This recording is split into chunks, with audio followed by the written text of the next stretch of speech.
Yang saya hormati Bapak Ibu Guru staf TU, karyawan dan karyawati SMPN 2 Traksar. Syukur kehadiran Allah Subhanahu wa Ta'ala, dengan rahmat dan karunia-Nya kita bisa berkumpul hari ini di Lab IPA dalam rangka diseminasi budaya positif yang akan diimbaskan kepada Bapak Ibu Guru, Ibu Ika, guru penggerak angkatan 10. Semoga nanti diseminasi berjalan dengan lancar, sukses. Amin. Salawat dan salam selalu kita limpahkan ke baginda kita, Rasulullah kita, Nabi Muhammad SAW. Bapak Ibu yang berbahagia, dalam rangka diseminasi ini beliau akan memberikan suatu pencerahan bagaimana budaya positif itu di lingkungan SMPN 2 Traksar yang sudah dilaksanakan oleh Ibu Ika sebagai guru penggerak angkatan 10. Hal ini merupakan tugas yang akan diunggah di LMS, Learning Management System, Bapak Ibu. Merupakan hal yang wajib untuk dilaksanakan, didiseminasikan kepada komunitas kita di SMPN 2 Traksar. Minimal 1 kali pembebasan, tapi bisa juga di MGMP atau di komunitas lain. Tapi minimal di SMP kita, Bapak Ibu, sehingga Bapak Ibu nanti akan mengetahui bagaimana sih bentuk budaya positif baik dilakukan di kelas maupun di sekolah kita. Oleh sebab itu, monggo Bapak Ibu kita simak apa yang akan didiseminasikan oleh Ibu Ika. Kepada Ibu Ika disilakan.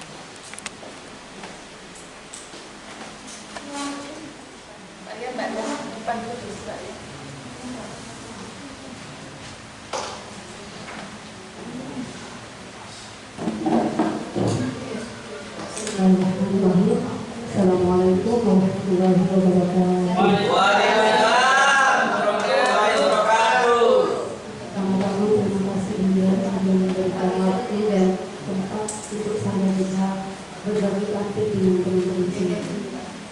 Untuk yang kedua kalinya, terima kasih Bapak dan Ibu Guru sudah menyediakan waktu untuk bisa hadir dalam diseminasi saya. Pertama-tama marilah kita panjatkan puji dan syukur atas kehadiran Allah Subhanahu wa Ta'ala yang telah memberikan nasihat kepada kita sehingga kita bisa berkumpul di siang dan semoga membawa berkah dan manfaat untuk kita semua. Kedua kalinya sholawat dan salam semoga selalu tercurahkan kepada junjungan Nabi Muhammad SAW. Semoga kita menjadi dan mendapat syafaat dari baginda Rasulullah SAW.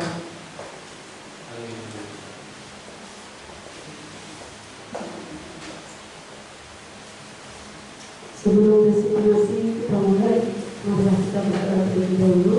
Semoga acara kita berjalan dengan lancar dan mendapat ridho dari Allah Subhanahu wa Ta'ala. Doa dimulai.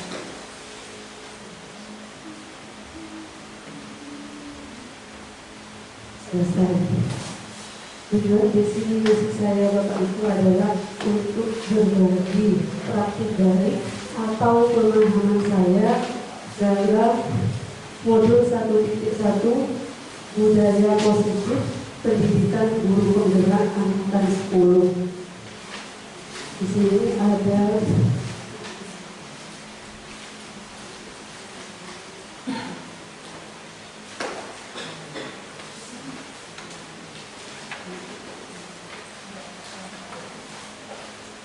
kan Bapak Ibu, yang cowok itu adalah fasilitator saya, Bapak Berisal dari Gresik. Yang kedua di sini adalah Ibu Juwalia, pengajar batik dari SMA Nurul Jadid.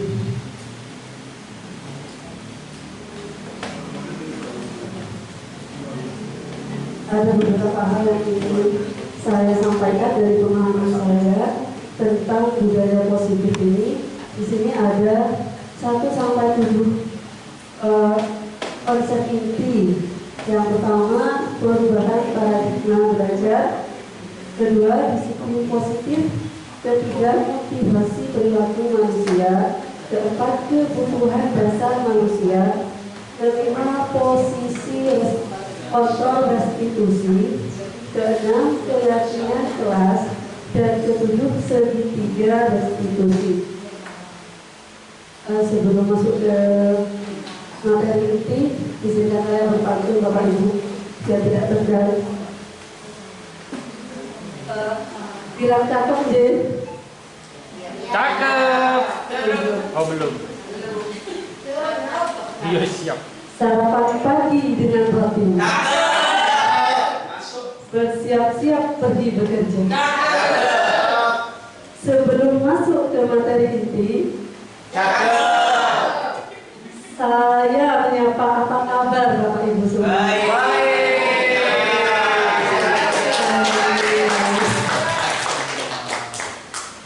Sekarang juga Bapak Ibu. Cakep. Di sini ada pertanyaan pemantik Bapak Ibu. Doakan saya Pak Iqbal. Di sini ada pertanyaan pemantik ya. Bapak Ibu melihat ada sepeda. Ada sepeda di situ. Yang pertama, apa yang Bapak Ibu lihat dari gambar di samping? Jalan. Sepeda tidak berdua. Sepeda gaib. Sepeda tidak berdua. Jalan sendiri. Sepeda Apa yang baik, Bapak tidak bertuan, rodanya Banyak berputar. Roda berputar. mundur ke belakang. Lalu pertanyaan yang kedua, apa fungsi roda pada sepeda tersebut? Berputar. Jalan. Bergerak. Bergerak itu apa pergerakan? Coba mungkin Bu Edan bisa menjelaskan fungsi dari setiap roda di sepeda. Namanya dulu nama saya. Nama saya. Berdiri. Bu Murni.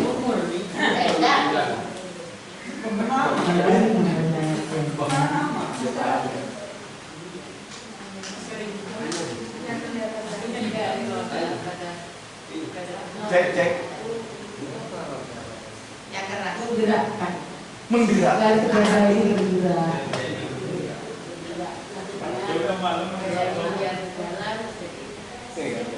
Harus ada rodanya. Kalau ada rodanya kan Terus tidak bisa jalan kalau tidak di apa? Dari dan itu gaib. Kok bisa gaib? Tepuk tangan. Mungkin ada yang mau menambahkan dari pemaparan Bu Endan, apa fungsi roda pada sepeda tersebut? Ya bapak-bapaknya. Ya, itu bapak-bapaknya. Belum turun nasinya. Monggo Ustaz. Berdiri Ustaz namanya Ibu Ustaz. Bismillahirrahmanirrahim. Nama Muhammad Al-Sani dari Sidoarjo. Apa fungsi roda pada sepeda tersebut? Sesuai dengan temanya jika sebagai guru penggerak, rodanya berputar dan sepeda itu tidak akan bergerak. Sama juga sama ketika melalui proses, ya, maka dia akan bergerak pada nanti menjadi guru penggerak. Karena kalau nggak ada roda, sepeda itu tidak akan bergerak. Sia-sia. Itu saja mungkin dari saya. Wassalamualaikum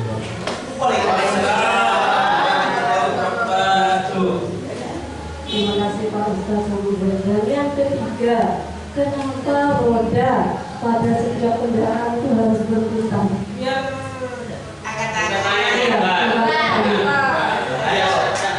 Ya, saya bilang. Ayo berdiri, Ini bisa berdiri. kenapa roda pada setiap kendaraan itu harus berputar? Bu? Berdiri. Nama. Apa ya? Ini Christian saya mau jawab untuk pertanyaan yang nomor 3, kenapa roda pada setiap kendaraan harus berputar? Apabila roda kendaraan itu tidak berputar, maka kendaraan tersebut tidak bergerak karena tidak berputar.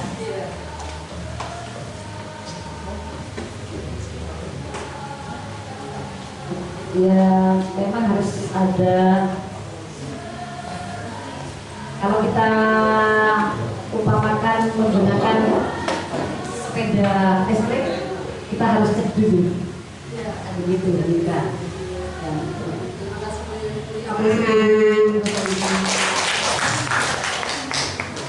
Bapak Ibu di sini, kenapa saya memberikan sepeda tanpa orangnya ya?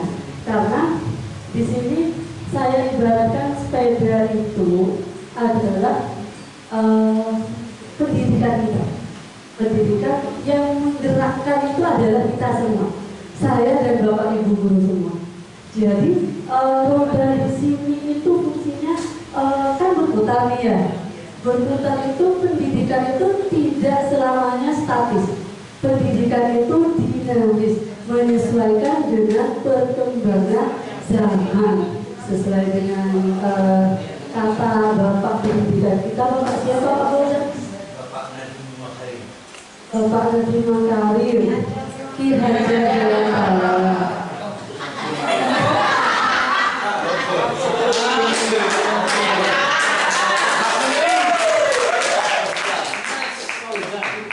Kalau rodanya tidak berputar Bapak Ibu, yang memutarkan kita ini harus bersemangat agar pendidikan kita itu bisa bergerak dan menggerakkan anak-anak juga.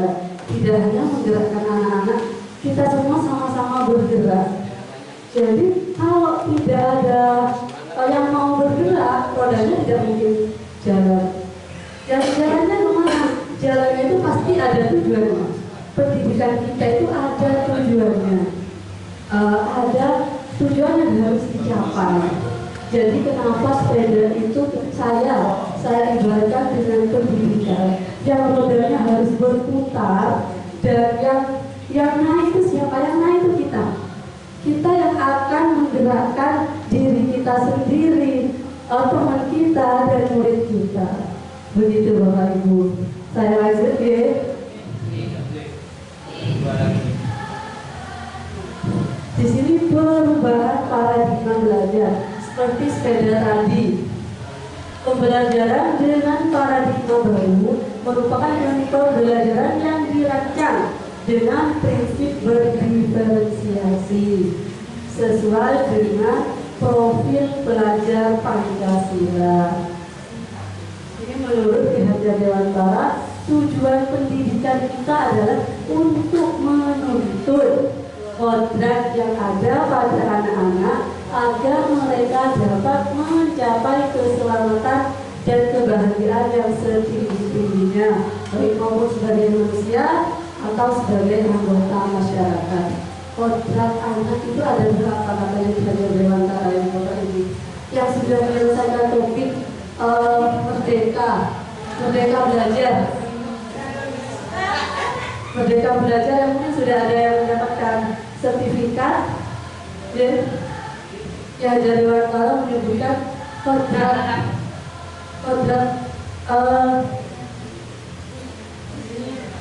sesuai dengan kodratnya. Ada yang mungkin bisa menjawab ada berapa kodrat yang menurut Ki Hajar Dewantara? Ada 4. Nama dulu disebutnya.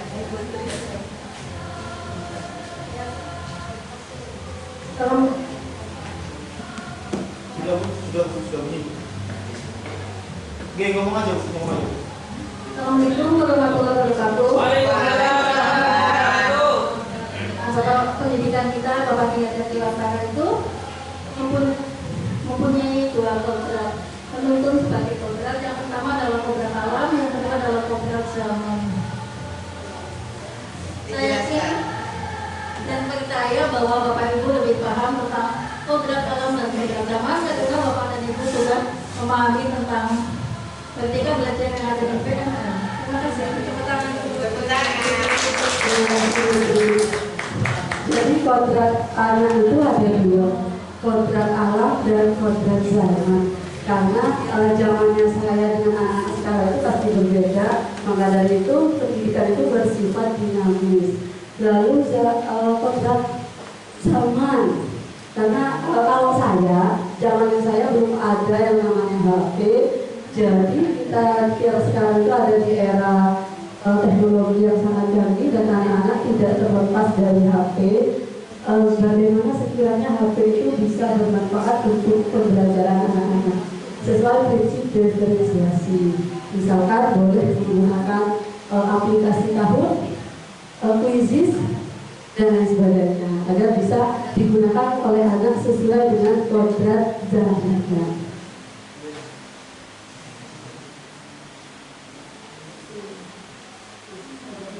Di sini ada kegiatan kepala kanan saya. Ada dua teman kita yang akan maju di sini. Yang satunya merayakan kepala kanannya dan yang satunya berusaha untuk membujuk, merayu, menghardik atau mengintimidasi agar kepala kanannya itu terbuka. Boleh ada yang maju mungkin? Rekan saya Ibu Marhen. Silakan maju.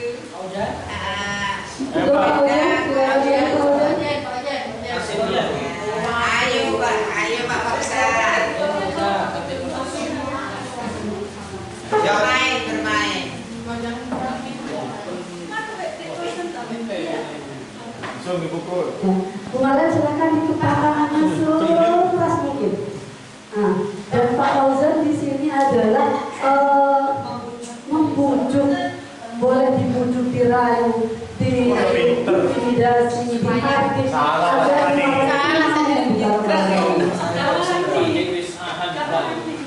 Pak Kiki yang bisa bagi. Ayo Pak Fauzan.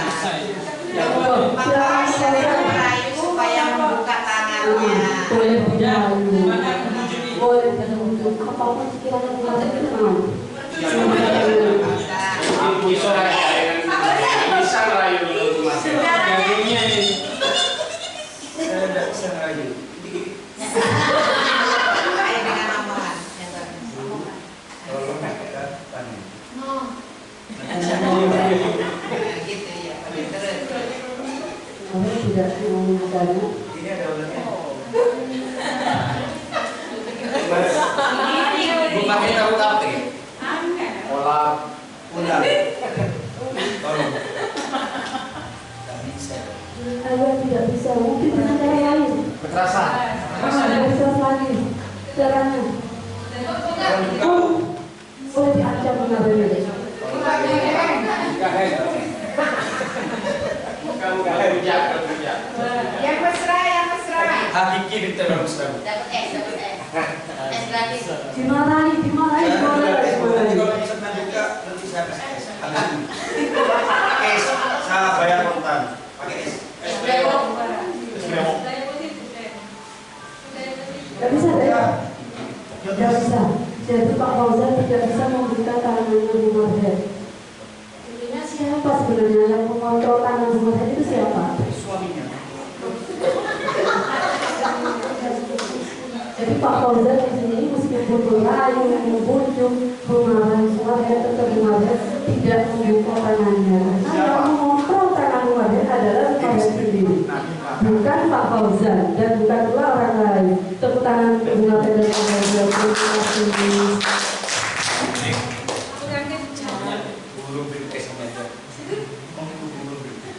Jadi di sini miskonsepsi tentang teori kontrol. Nah, tadi itu yang mengontrol tangannya Bu Marhen adalah Bung Marhen sendiri, bukan saya, bukan juga Pak Fauzan. Dan di sini ada beberapa gambar tentang miskonsepsi teori kontrol. Yang pertama, ilusi guru mengontrol murid. Nah, biasanya guru yang mengontrol muridnya. Lalu yang kedua, ilusi bahwa semua penguatan positif dapat efektif dan bermanfaat. Lalu ilusi bahwa kritik dan membuat orang merasa bersalah dapat menguatkan. Dan yang terakhir, ilusi bahwa orang dewasa seperti kita memiliki hak untuk mengontrol murid kita. Nah, ini miskonsepsi tentang cara kita mengontrol murid. Jadi kenapa kok murid kita mau kita kontrol? Ya karena dipaksa, itu dipaksa ya, karena dipaksa, dan karena murid itu kita seolah-olah merasa bahwa murid itu nanti akan merasa bersalah. Kamu kalau tidak begini nanti muridnya kecewa loh, misalkan begitu. Akhirnya murid kan merasa bersalah di situ. Lalu dengan cara belajar penguatan positif kita dapat mengontrol murid kita. Itu sebenarnya juga miskonsepsi yang bahkan itu tidak sama sekali tidak ada motivasi intrinsik kepada murid kita, yang ada motivasi ekstrinsiknya dari luar. Sedangkan yang kita butuhkan adalah motivasi intrinsiknya murid.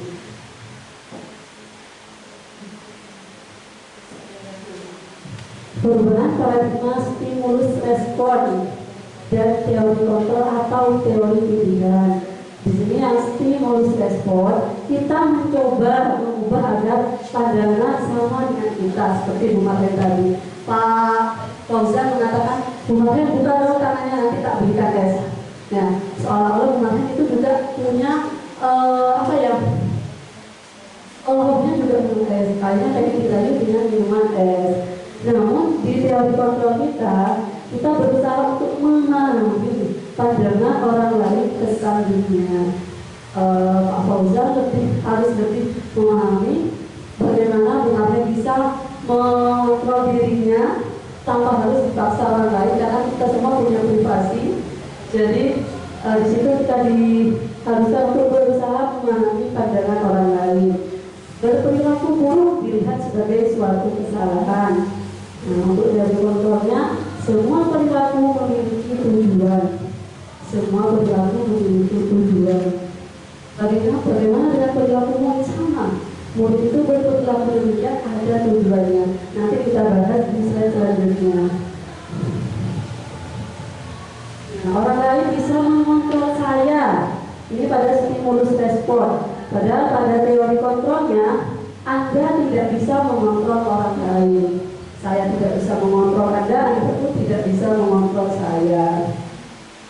Pemaksaan pada saat dudukan gagal. Wah, yang tadi hampir diancam sama Pak Fauzan, Bu Marhen. Karena di sini harus berkolaborasi dan konsensus menciptakan pilihan-pilihan baru. Gimana nih Bu Marhen, buka dong. Nanti saya ingin tahu apa isinya. Siapa tahu nanti ada pembelajaran di dalamnya kalau dibuka. Mungkin dengan cara itu kemarin bisa membuka kepala kanannya untuk misalkan berbagi ilmu dengan Pak Fauzan. Nah, di sini ada pertanyaan otomatis lagi Bapak Ibu. Jawabnya setuju atau tidak setuju. Hukuman dapat mendisiplinkan murid, setuju atau tidak? Setuju. Ada yang Atau tidak setuju? Ada Hukuman yang tidak dapat setuju. Siapa yang tidak setuju barusan? dan tidak setuju. Monggo. Angkat tangan, bisa angkat tangan yang tidak setuju. Iya. Berdiri. Kenapa tidak setuju? Nama disebutkan. Monggo maju Pak Jo. Dah pakai satu benda ini. Oh, di sebelah sini aja. Sebelah itu. Nah, sebelahnya saja diberikan. Oke. Oh, pakai mic karena itu. Kedengaran. Terima kasih. Nama saya Dr. Hadir, anak itu tidak bisa dihukum. Artinya hukuman dalam namanya hukuman itu menjustis anak. Anak itu perlu perkembangan, jadi paling tidak ditunjukkan mana kesalahannya. Lalu kita benar. Tapi kalau namanya hukuman itu sama dengan menjustis anak itu tidak benar. Tepuk tangan untuk Pak Andi. Aku tidak setuju karena hukuman sama dengan menjelaskan anak, dan itu anak tidak diberi pengarahan mana yang baik dan mana yang benar. Pertanyaan yang kedua, pemberian hukuman dengan hal positif seperti membaca, membersihkan halaman sekolah dapat meningkatkan kedisiplinan anak. Ada yang biasanya telat, anak telat tuh, kamu menulis dah, menulis sholawat gitu, misalnya Pak ya. Ada lagi, kamu harus membersihkan halaman sekolah, kamu harus membersihkan kamar mandi. Bapak Ibu setuju atau tidak? Tidak setuju. Setuju. Setuju. Siapa yang tidak setuju barusan? Saya Belum lagi. Yang setuju. Bu Marhen. Berdiri Bu Marhen. Nama Bu. Sama perlindungan dari kelas 9. Pemberian hukuman dengan positif seperti membaca atau membersihkan halaman sekolah dapat meningkatkan disiplin anak. Tidak setuju. Tidak semua anjuran ajakan yang bersifat positif bisa mengubah anak-anak menjadi disiplin. Disiplin itu bisa terjadi kalau kita setiap hari membersamai anak memberi teladan, terutama teladan yang baik, dan meningkatkan agar budaya positif itu bisa berlaku pada anak. Ya, dari kita sendiri sebagai teladan berusaha untuk menciptakan budaya positif juga, kata-kata yang positif, bukan kata-kata yang negatif, menghilangkan kata-kata kasar, selalu lemah lembut, ada masalah diselesaikan dengan lemah lembut. Terima kasih. Tepuk tangan untuk Bu. Kata Pak Dan setuju ya Pak ya? Setuju. Kata Pak Dan itu memberikan hukuman dalam hal positif dapat meningkatkan kedisiplinan anak. Mungkin bisa dijelaskan Pak ya? Pak ya.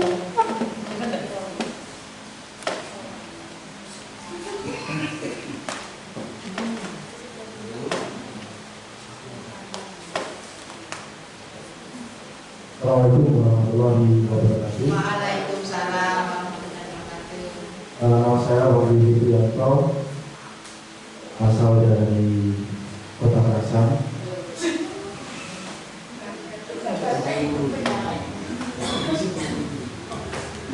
Di sini dari narasumber kita menanyakan kenapa setuju pemberian hukuman dengan hal positif. Nah, di sini sudah jelas pemberian hukuman dengan hal positif.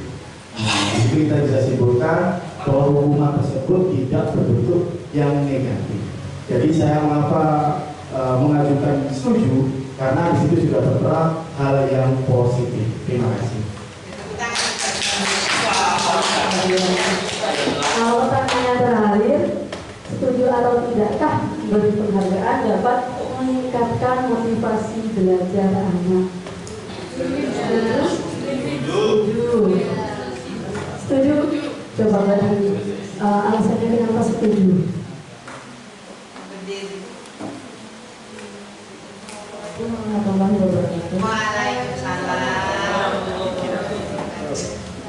Saya Ibu Satu, saya bilang pemerintah bahwa setuju dan tidak pelajaran. Pelajaran yang saya lakukan, ini sering saya lakukan. Dan memberikan komentar, memberi penghargaan dapat meningkatkan motivasi belajar anak. Ini memang betul, penghargaan itu tidak harus berupa barang. Jadi misalkan ada presentasi di depan, kemudian beri aplaus, gitu, itu juga penghargaan. Jadi tidak harus berupa barang. Tapi kalau memang Bapak Ibu mau memberikan barang, nggak apa-apa. Meskipun itu hanya bermanfaat, tetap barang itu dikonsumsi pada saat jam istirahat. Jadi harus sesuai dengan waktunya. setuju saya. Karena dengan seperti ini anak-anak lebih merasa diperhatikan sehingga nanti berakibat pada motivasi belajar. Mungkin seperti dari saya. Assalamualaikum warahmatullahi wabarakatuh. Yang tidak setuju dengan pertanyaan nomor 3. Setuju semua ya? Tidak setuju? Oh, Putri tidak setuju. Mungkin alasannya kenapa Putri tidak setuju?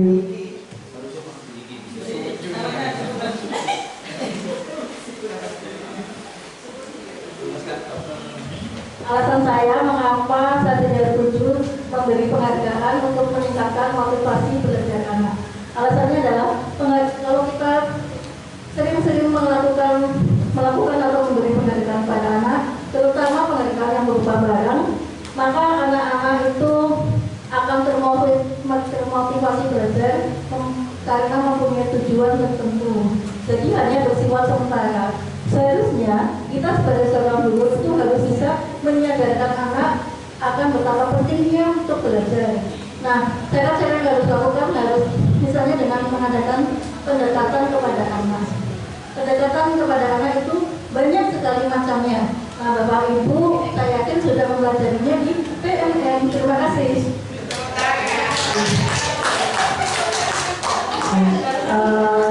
Nanti jawabannya akan ada di slide berikutnya. Apakah jawabannya setuju atau tidak? Selanjutnya di sini disiplin positif. Nah, kita sering mendengar kata-kata disiplin. Dalam benak Bapak Ibu itu disiplin itu apa ya? Disiplin. Nah, kita sering mendengar disiplin. Disiplin itu apa?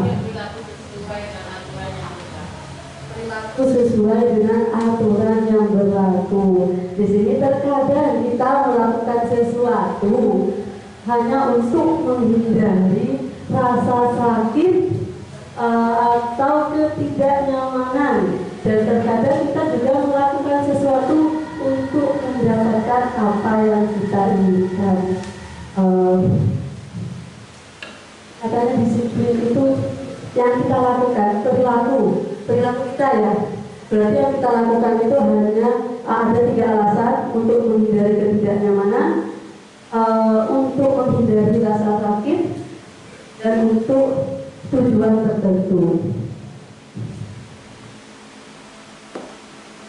Nah, makna disiplin menurut Bapak pendidikan kita yaitu kita sendiri yang mewajibkan kita dengan sekeras-kerasnya, tetapi itu sama saja, sebab jika kita tidak cakap melakukan self discipline, wajiblah penguasa lain mendisiplinkan kita. Nah, disiplin itu perilaku kita. Kita sendiri yang harus menyadari kita harus seperti apa, karena itu adalah motivasi intrinsik yang ada dalam diri kita, masuk pada nilai-nilai kebajikan. Jadi misalkan kita tidak disiplin, maka wajib penguasa atau misalkan kepala sekolah kita mendisiplinkan kita. Itu menurut Bapak Ki Haji Bimontara. Sedangkan menurut yang dosen di sini, disiplin itu artinya belajar. Disiplin itu belajar. Namun budaya kita, disiplin itu telah berubah menjadi yang dilakukan seseorang kepada orang lain untuk mendapatkan kesatuan. Diana ini menyebutkan bahwa disiplin itu adalah belajar. Kita belajar dari mana diri kita. Kalau kita sambungkan dengan pendapat Bapak Ki Haji Bimontara, diri kita sendiri yang harus belajar. Jika kita tidak belajar, maka wajiblah penguasa yang penguasa lain yang harus mendisiplinkan kita. Itu. Di sini sebagai pendidik, tujuan kita adalah menciptakan anak-anak yang memiliki disiplin diri, sehingga mereka berperilaku dengan mengacu pada nilai-nilai kebajikan universal dan memiliki motivasi intrinsik bukan ekstrinsik.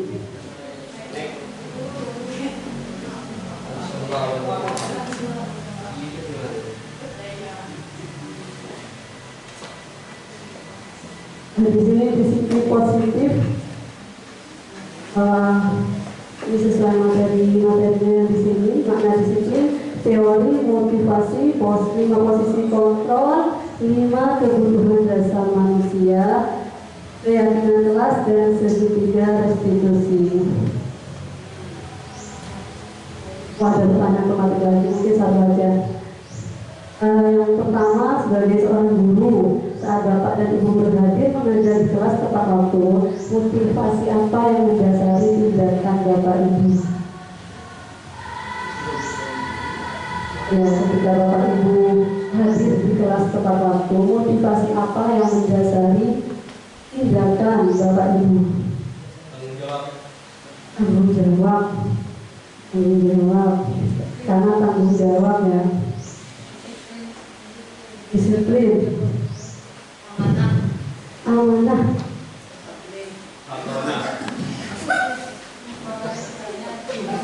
Apakah kalau Bapak Ibu itu datang hanya tidak ingin ditegur atau tidak ingin mendapatkan hukuman? Misalkan masuk kelas. Salah satunya itu menghindari ketidaknyamanan berarti. Atau Bapak Ibu ingin menjadi seorang yang menghargai waktu, menghargai diri sendiri sebagai teladan untuk murid-muridnya. Yang mana? Oh, yang ketiga.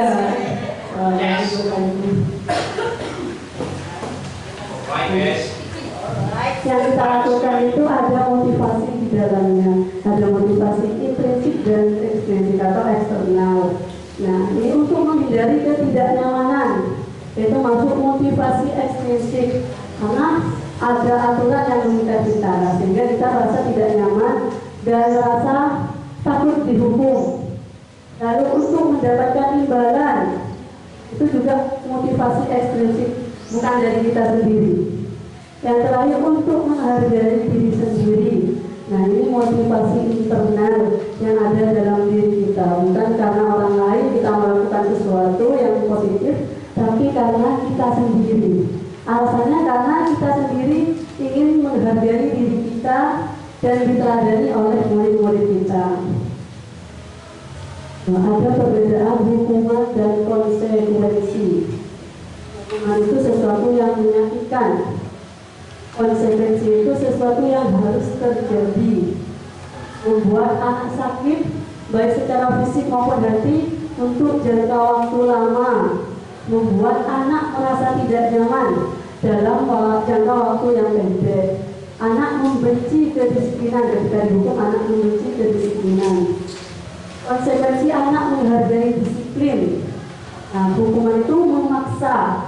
Sedangkan konsekuensi itu adalah stimulus tanggapan.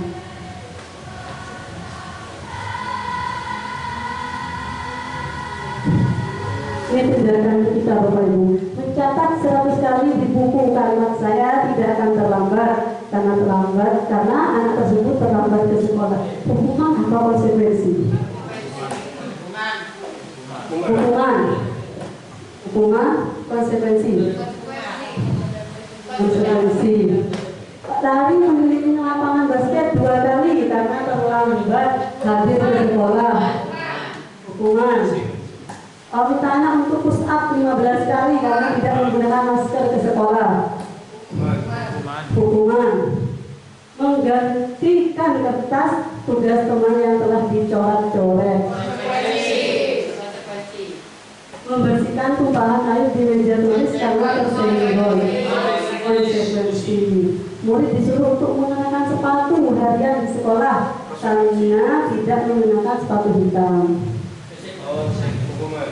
Hukuman atau konsekuensi? Konsekuensi. Tadi memiliki lapangan basket 2 kali karena terlambat 10 menit untuk pelajaran kejuaraan. Oke, jawaban Bapak Ibu di sini. Hukuman, konsekuensi, hukuman dan konsekuensi.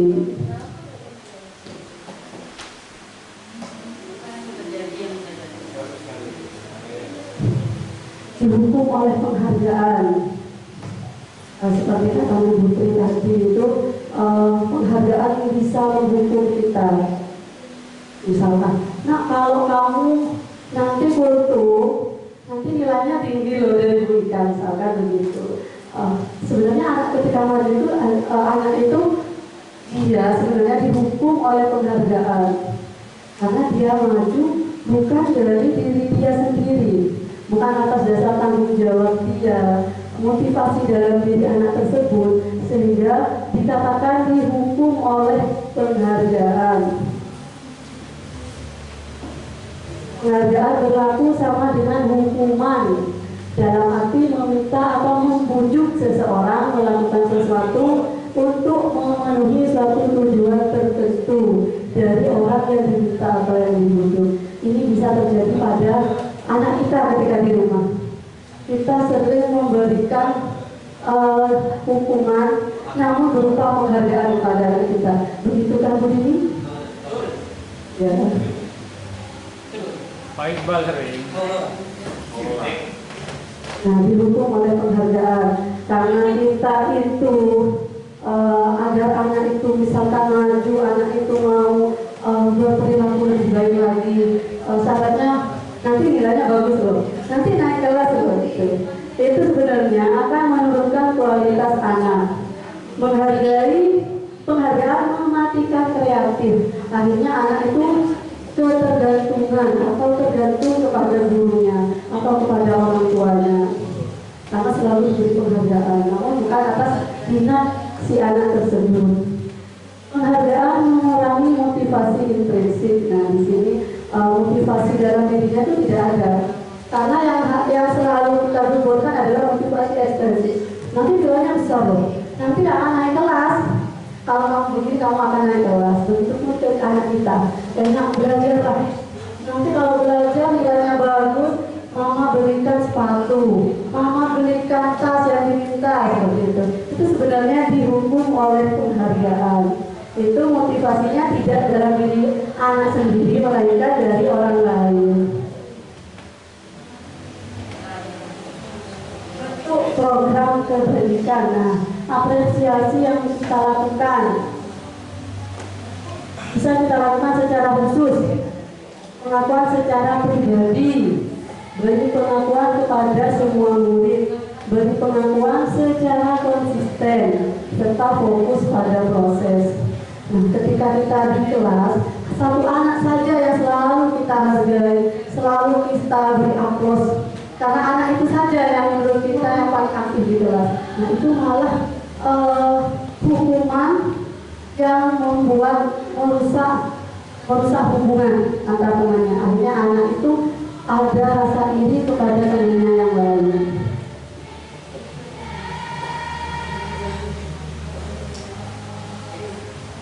Bapak ibu saya mendapatkan foto ketika saya tidak sekolah, tidak masuk pada waktu itu. Kebetulan jamnya begini ya, begini. Ini 3 anak ini mungkin yang ngajar di kelas 7C kenal.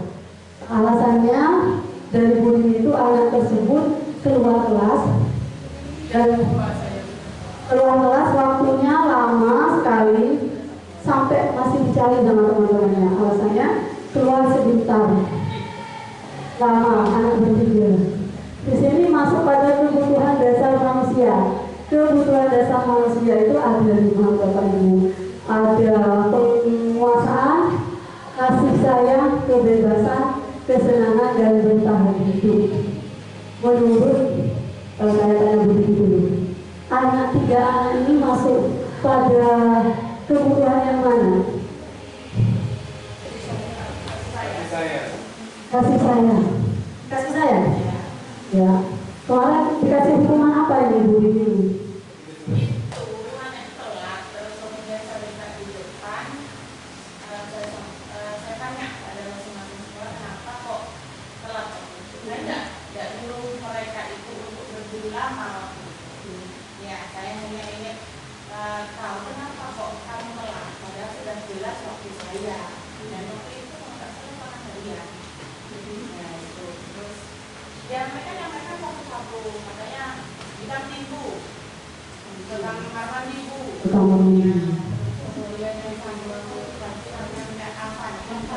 Ya, tanya lagi. Tidak masuk pas jam saya. Pada saat itu ulangan harian. Yang satunya itu ke kantin. Jadi anak itu masih lapar mungkin ya, alasan ke kantin masih lapar dan dia lupa. Sering telat ya. Aldo itu sering telat. Dan tidak pernah pakai sepatu.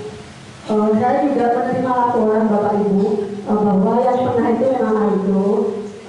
Aldo ini di salah satu guru memang tidak mengerjakan banyak yang tidak dia kerjakan. Dan saya berusaha untuk menanyakan sesuai dengan segitiga distribusi. Yang saya tanyakan kenapa Aldo kok ya sering telat dan sering ada salah satu guru juga yang membuat kamu itu tidak ada nilainya sama sekali, kamu tidak pernah masuk misalnya di guru tersebut. Nah, jawabannya memang anak itu ketika kita tanya dan jawabannya itu mengejutkan ya Bapak Ibu. Namun kita harus bertanya sesuai segitiga distribusi. Di sini jawabannya, iya Bu, saya tidak masuk di jamnya Ibu itu karena saya selalu dibanding-bandingkan sama ibu itu. Nah, dibanding-bandingkan. Ini anak itu berarti dia di sini kebutuhannya, dia itu menginginkan kasih sayang dan rasa diterima. Katanya dibanding-bandingkan. Jadi kebutuhan Aldo ini satu, dia menginginkan kasih sayang dan rasa diterima. Oh iya, karena iya. Bahkan ketika saya lewat saja di jam istirahat, guru ini ngumpul sama anak-anaknya, guru juga, terus sini, kamu itu ya nakal, kamu itu begini, gak kayak anak saya, gak kayak di kelas saya begitu. Saya itu merasa dipermalukan, katanya begitu. Ya, merasa dipermalukan. Dan ketika mengerjakan Aldo ini, karena memang dia kekurangan kebutuhannya adalah kasih sayang, dia selalu tidak diperhatikan sama salah satu guru. Jadi saya menyimpulkan bahwa anak ini dia kebutuhan dasar yang dia ingin penuhi itu adalah kasih sayang dan rasa diterima. Jadi bukan hanya saya dan Bapak Ibu guru yang ingin diterima, anak-anak juga ingin diterima. Itu Aldo. Sedangkan yang namanya Ilham itu sering keluar kelas. Di zaman saya sudah begitu. Namun sekarang udah lumayan tidak keluar kelas.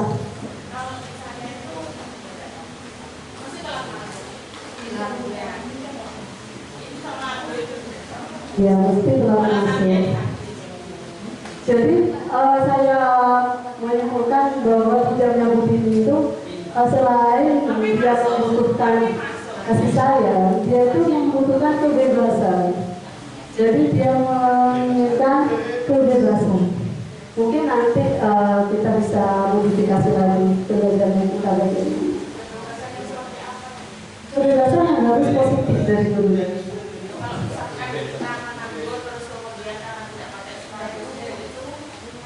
Ya, kebebasannya misalkan anak ini di kelas Rizky itu wah di kelas suka ngusir, suka main sama teman-temannya, usir, suka membuat benar di kelasnya. Saya juga sempat menanyakan sesuai dengan segitiga distribusi, anak itu ingin kebebasan. Jadi saya menekankan kalau kamu usir sama teman-temannya, kamu boleh, tapi ada caranya. Apa ya caranya? Saya tanyakan seperti itu. Sehingga Rizky itu mencari solusinya. Apa yang harus dia lakukan? Karena yang dia lakukan tidak sesuai dengan keyakinan kelas yang sudah kita buat seperti itu. Jadi saya Bapak Ibu.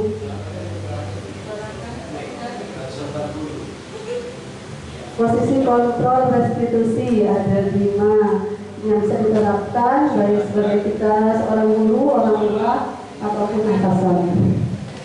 Ada posisi penghukum, pembuat merasa bersalah, teman, pemantau, dan manajer. Namun kita sebagai guru dan kita diharuskan untuk memilih posisi kontrol manager pada murid kita.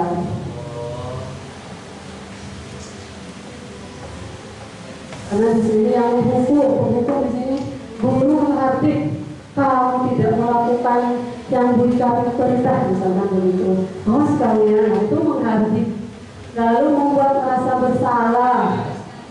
Kamu harus begini loh nama. Masa kita malu karena kamu kayak tadi yang itu yang maju di depan karena berbuat benar katanya, ada yang laporan.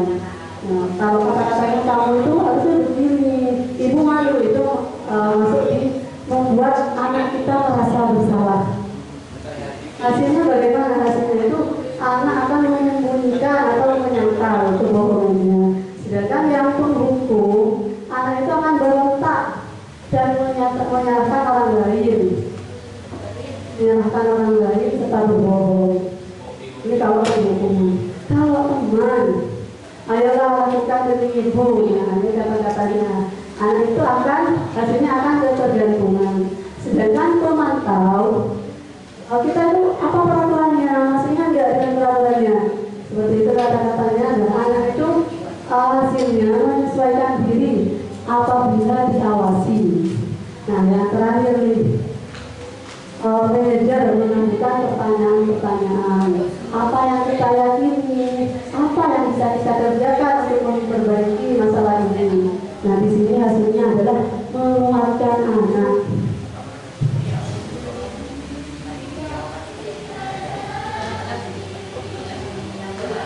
Ini ada salah satu kasus Bapak Ibu. Kasus di sini, adik ini terlambat ke sekolah. Bapak guru ini bertanya, kira-kira bagaimana kamu akan memperbaiki masalah ini? Adik itu menjawab, saya akan menanyakan teman untuk mengejar tugas yang berbeda. Baik, itu bisa dilakukan. Apakah besok akan ada masalah untuk kamu agar hadir tepat waktu? Tidak Pak, saya bisa hadir tepat waktu. Baik, saya hargai usahamu untuk memperbaiki ini. Posisi kontrol apa yang dilakukan oleh Pak Guru, Pak Gurunya Adi, menurut Bapak Ibu? Dari 5 posisi kontrol barusan di slide sebelumnya, jadi yang di sini posisi kontrol apa yang dilakukan oleh Pak Gurunya Adi?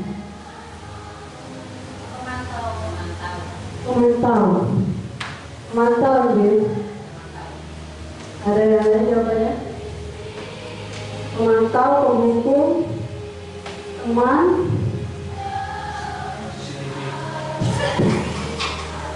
atau manajer? Teman.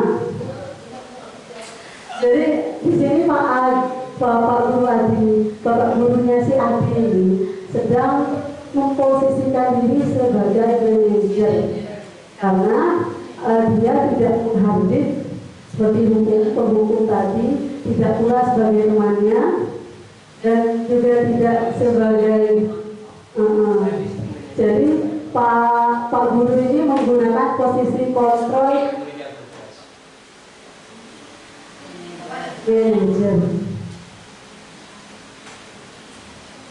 Ada keyakinan keras. Saya yakin Bapak Ibu itu sudah ada keyakinan keras di setiap kelasnya. Terutama ini Bapak Ibu wali kelas. Nah, di sini ada dua gambar yang mana yang merupakan keyakinan keras.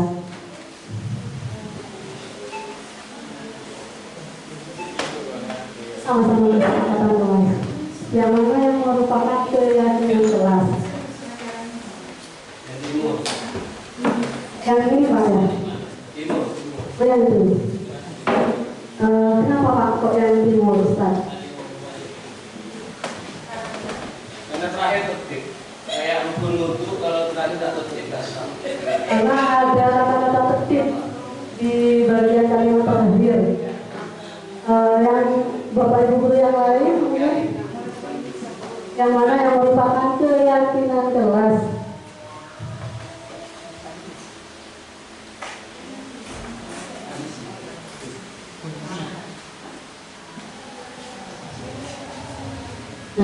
keyakinan kelas itu bersifat lebih abstrak daripada aturan.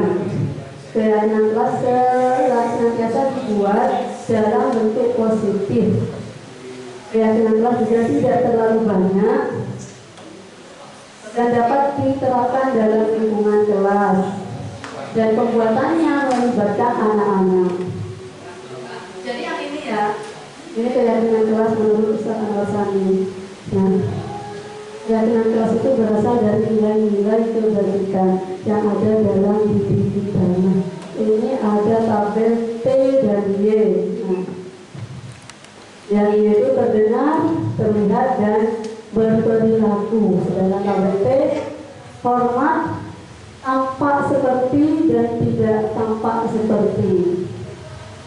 Yang hormat itu kami meyakini bahwa sangat penting untuk menghormati semua orang dan barang milik orang lain. Bekerja, kami meyakini bahwa sangat penting untuk mengerjakan segala pekerjaan atau mengikuti kegiatan yang telah ditugaskan, diterima dan dimiliki. Kami meyakini bahwa sangat penting untuk merasa diterima pada suatu kelompok dan saling peduli satu sama lain.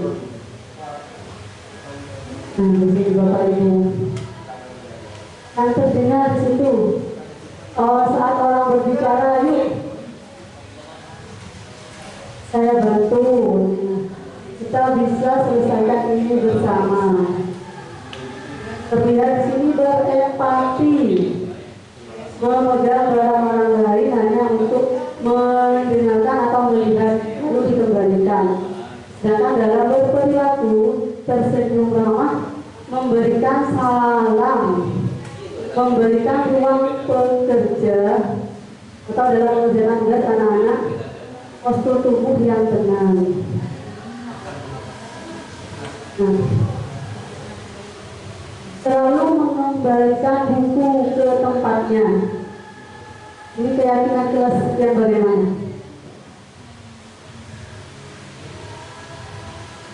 Selalu mengembalikan, karena yang sebelah itu peraturan, yang sebelahnya itu keyakinan kelas yang lebih spesifik lagi.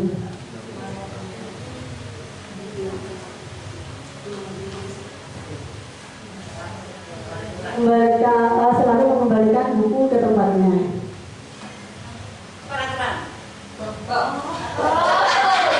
Itu adalah kalimat peraturan. Keyakinan kelasnya yang bagaimana kalimatnya?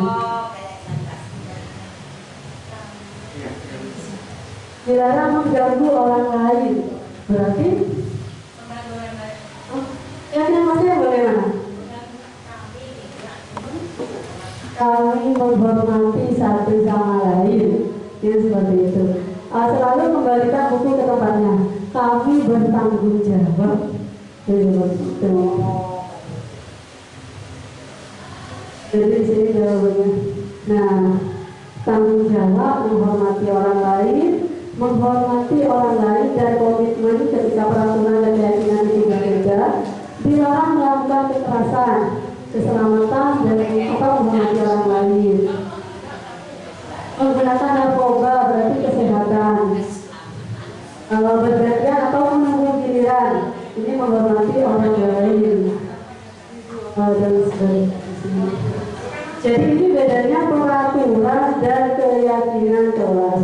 Jadi keyakinan kelas itu lebih pada nilai-nilai universalnya, itu tahu mana yang baik dan tidak baik. Kita lebih berisi lagi, tanggung jawab. Jadi apa yang harus saya lakukan dan itu. Ini proses pada saat membuat keyakinan kelas, kolaborasi bersama anak-anak yang mencari ide itu memang anak-anak, yang memecahkan masalah di kelas pun anak-anak. Saya hanya mendampingi mereka yang membuat kesepakatan bersama tanpa paksaan dari saya.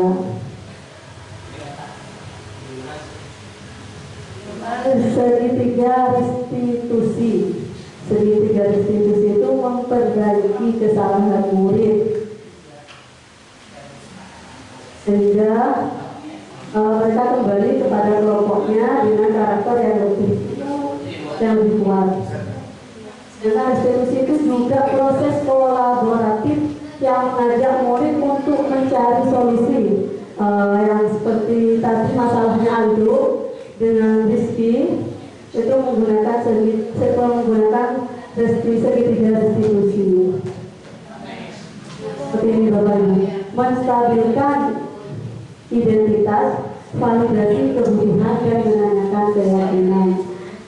Contohnya kata-katanya yang menstabilkan identitas, tadi saya mendapat laporan kamu begini, saya tidak untuk menghakimi kamu, mungkin kamu punya cerita apa sebenarnya masalah yang terjadi, itu menstabilkan identitas.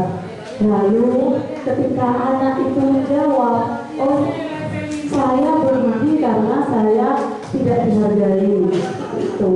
Jadi kita tanyakan kembali, berarti kamu bersikap seperti itu, kamu merasa benar gak?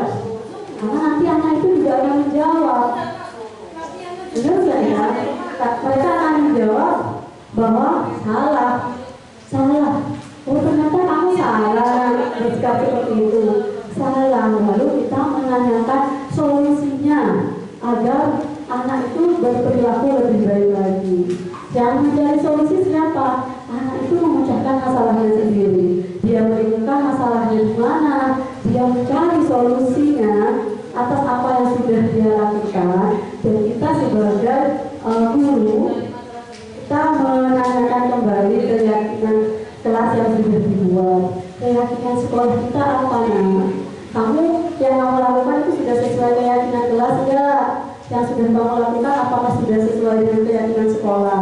Seperti itu. Dan anak itu pun akan menjawab tidak. Solusinya gimana? Dia akan mencari solusi sendiri dan dia akan berkomitmen untuk menjadi lebih baik lagi. Joget bu. Nyanyi lu pada perpisahan atau apa?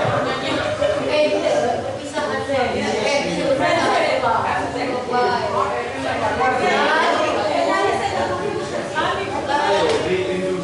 Hampir selesai ya.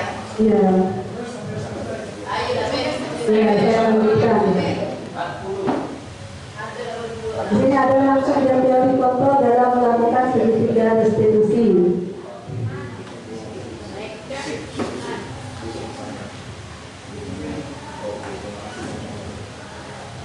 Menstabilkan identitas di sini untuk membuat anak yang merasa gagal karena berbuat salah menjadi positif terhadap dirinya. Berbuat salah itu manusiawi, tidak ada manusia yang sempurna. Kita awali dengan kata-kata seperti itu. Atau enggak, di sini kita tidak akan menghargai kamu, tidak akan menghakimi kamu. Kamu boleh cerita apa yang sebenarnya terjadi. Ini menstabilkan identitas. Lalu validasi kebutuhan. Nah, karena dia sudah tahu kesalahannya di mana, kita tanya, kamu benar nggak kesalahan kamu yang kamu lakukan seperti itu. Lalu menanyakan keyakinan, baik itu keyakinan kelas atau keyakinan sekolah. Nah ini penerapan segitiga restitusi. Pada waktu itu di P5 ya, karena memang ada Pak Badrun yang saya menerima laporan itu, saya tanyakan di sini ada Aldo, ada Rizky juga, ada Ilham. Ini 3 anak ini yang luar biasa.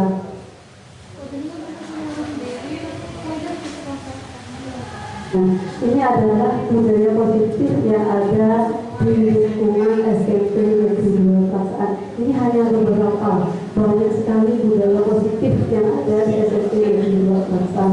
Yang pertama ini ada pembinaan dari Bunda kepada anak-anak untuk tetap tertib dan disiplin sesuai dengan keyakinan sekolah kita. Lalu ada budaya sehat. Jadi belum sulur, namanya belum sulur. Kita semua itu membawa telur susu untuk makan bersama-sama di hari sekolah. Lalu melaksanakan sholat zuhur dan duha berjamaah. Kultum, di sini kultum boleh perwakilan kelas laki-laki ataupun perempuan. Dan ada juga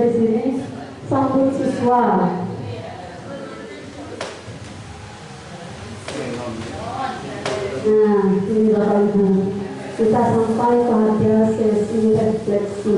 Tidak perlu dijawab di sini. Saya nanti kirim di grup untuk mengisi di Padlet. Jadi ada 3 hal yang harus kita refleksikan bersama-sama.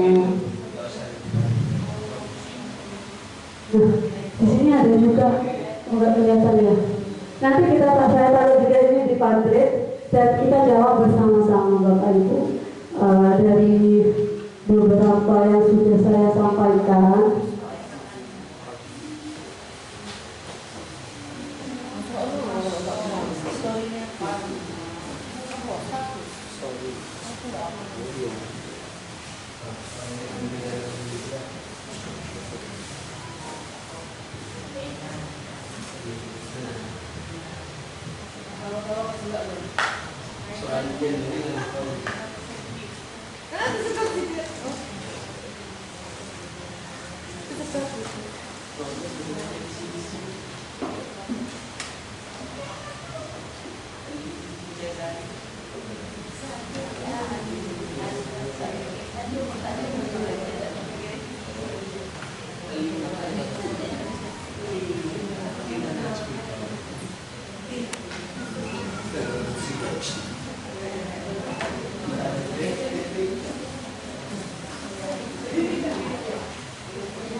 Sebenarnya yang saya sampaikan itu mulanya di sini Bapak Ibu.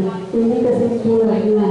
Disiplin positif, ada teori kontrol yang harus dan teori pilihan. Di sini Anda tidak boleh memaksakan orang lain. Semua perilaku memiliki tujuan. Berkolaborasi dalam menciptakan pilihan-pilihan serta realistis dan mengetahui kebutuhan orang lain. Di sini ada makna disiplin, di sini di bawah mengontrol orang lain. Sebenarnya semuanya berkaitan. Lalu semua perilaku memiliki tujuannya itu ada motivasi. Yang sudah saya sebutkan tadi ada 2 motivasi intrinsik dan ekstrinsik. Lalu nilai-nilai kebajikan biasanya ada dalam diri anak dan harus sesuai dengan profil pelajar Pancasila. Lalu di sini model berpikir menyenangkan, berkolaborasi dan menciptakan pilihan. Di sini ada 5 posisi kontrol. Yang tadi penghukuman, membuat merasa bersalah, teman, pemantau dan manajer. Dan kita sebagai guru dan orang tua harus memiliki posisi kontrol manajer. Masuk pada segitiga restitusi. Dan di sini yang kebutuhan, ini ada 5 kebutuhan dasar manusia: bertahan hidup, penguasaan, kasih sayang, dan rasa diterima, ketenangan dan kebebasan. Sedikit yang bisa saya sampaikan, semoga bermanfaat untuk kita semua. Jangan lupa kita nanti berefleksi, saya kirim di grup ya,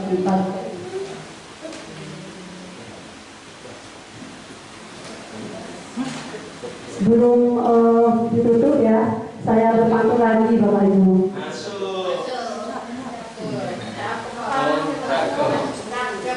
Ke pasar baru beli semangka, jangan lupa beli kantong belanja. Terima kasih Bapak Ibu semua. Ilmu yang kita dapat semoga tidak sia-sia. Satu kali lagi. Saya banyak. Bungkus laikan dengan kertas. Lalu ditaruh di atas tas. Jika pendidikan berkualitas, pasti jadi bangsa berkelas. Terima kasih banyak. Assalamualaikum warahmatullahi wabarakatuh.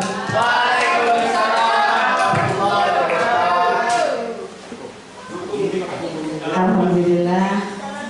pelaksanaan diseminasi berjalan lancar. Semoga apa yang sudah dibahaskan oleh Ibu Ika sebagai guru penggerak angkatan 10 bisa dilaksanakan juga oleh Bapak Ibu guru serta sekolah yang menjadi tumpuan budaya positif. Karena budaya positif ini Bapak Ibu ya tidak hanya berlaku kepada siswa tetapi juga kepada Bapak Ibu guru, staf TU dan semuanya ya. Semoga Bapak Ibu selalu bahagia bersama keluarga. Amin. Dan mohon untuk kedepannya kita membiasakan budaya positif dengan segitiga restitusi Bapak Ibu ya. Dan ini Bapak Ibu sudah doa? Belum ada? Sudah. Monggo kepada Ustadz Danten. Silakan silakan.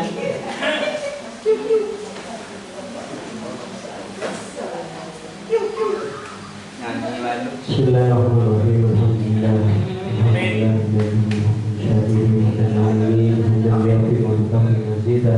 Ya Rabbana lakal hamdu kama yanbaghi li jalali wajhika al-karim wa 'azimi sultanik.